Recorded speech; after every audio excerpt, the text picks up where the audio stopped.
RMS. Bonjour tout le monde, j'espère que vous allez bien. Ce mercredi soir, vous le savez, dernier mercredi du mois, c'est le rendez-vous des échappées littéraires en collaboration avec mon livre papier.be. Aujourd'hui, on recevra l'auteur de En vérité, je vous le dis, il s'appelle De Potter Olivier. On vous en parle tout de suite après. Alors, comme je vous l'ai dit il y a quelques minutes, on reçoit aujourd'hui Monsieur De Potter Olivier. Bonjour Olivier. Bonjour. Comment allez-vous? Très bien. Très bien. Bien arrivé au studio? Très très bien. Alors, présentez-vous à notre public qui est censé ne pas encore vous connaître peut-être. Ben voilà, donc je m'appelle Olivier De Potter. Bon, j'ai vécu et grandi à Nivelles. Maintenant, je vis à Mons et l'art s'est réveillé très tôt. En moi, je veux dire, vers l'adolescence, j'étais attiré par la peinture, le dessin, l'écriture. Je fais les trois en parallèle. Il y a maintenant, quelques années, ça va faire plus de 10 ans que je me suis remis à l'écriture, parce que à un certain moment, ça s'est arrêté complètement, où j'avais plus d'inspiration, je n'arrivais plus à mettre deux lignes l'une en face de l'autre. Et donc depuis lors, j'ai recommencé à écrire des poèmes. Et maintenant, je suis à mon 3e roman. Et justement, comment vous êtes arrivé à l'écriture?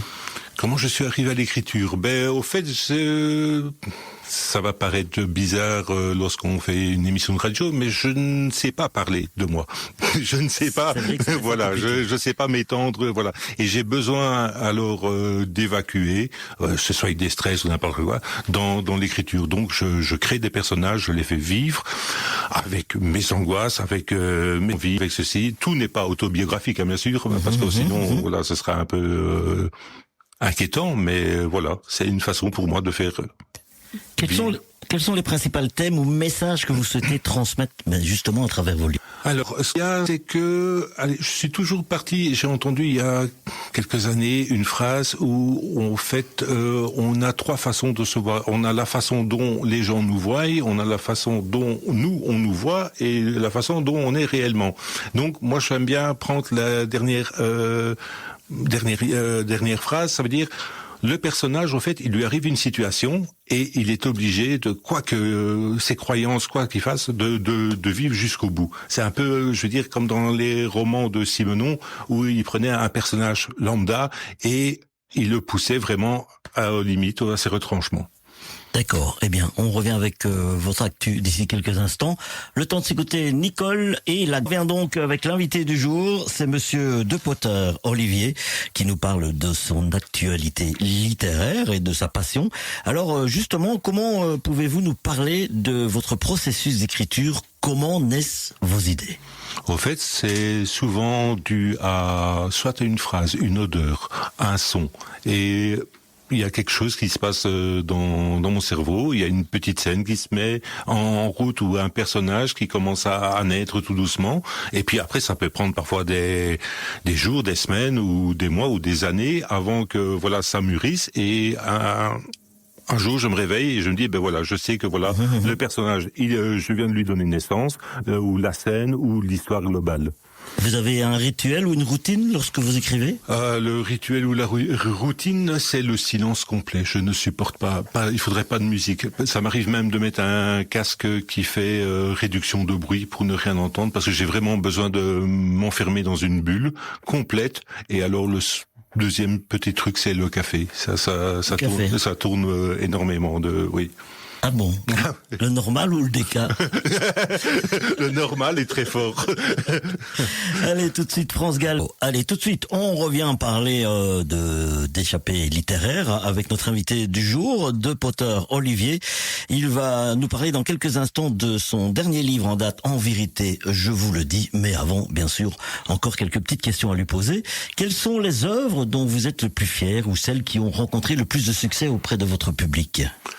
C'est une question piège parce qu'on est toujours fier, je veux dire, de ces bébés, de ces créations. Le Labyrinthe des j'étais super fier parce que c'est le premier roman sorti.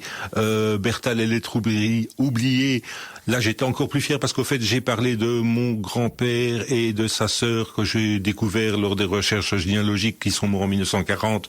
Elle avait 18 ans et lui 26 ans. Et j'ai voulu leur créer une vie. J'ai fait des recherches sur le Nivelle de 1938. Je leur ai fait vivre une vie qu'ils n'ont pas eue malheureusement. Le dernier ici, je suis aussi très content de l'avoir fait parce que c'est une recherche, je veux dire, plus spirituelle et c'est aussi un roman. J'avais envie de leur donner une vie à tous. Bien, donnez-nous un petit avant-goût de votre dernier livre en date. Au fait, c'est l'histoire, entre guillemets. On a les 4 évangiles. On sait comment Jésus a dit, ce qu'il a dit, ce qu'il a fait, mais on n'a jamais eu le point de vue de Jésus lui-même. Et en lisant un jour le livre de Éric Emmanuel Schmitt, l'Évangile selon Pilate, je me suis dit, c'est vrai, si lui peut se permettre de faire une incursion comme ça sur la vie de Jésus, donc moi j'ai voulu, au fait, donner la parole à Jésus. Il est sur la croix et il repense à tout ce qui s'est passé depuis sa naissance jusqu'à la fin.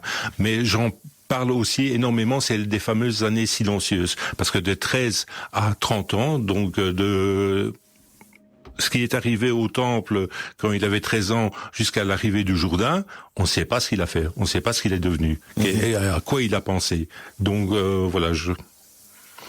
Alors, quels sont vos projets futurs ? Vous avez certainement des expos ou autres à nous dévoiler. Alors là j'ai un podcast qui est disponible sur toutes les plateformes qui s'appelle Les Murmures de l'Histoire, où je parle de faits historiques mais du côté aussi humain. Je vais pas parler des grosses batailles avec le tel régiment ou tel grand général. Je veux dire, je vais prendre un personnage et je vais lui faire vivre de son point de vue, au fait, ce qu'il a vécu. Alors, j'ai une exposition qui se tiendra à la Vie est belge courant du mois de juin et juillet pour mes dessins. Je serai présent au Salon du Livre de Mons le 6 et 7 juin, qui se tiendra au Palais des Expos. Et pour l'instant, je crois que... c'est déjà pas mal, je trouve.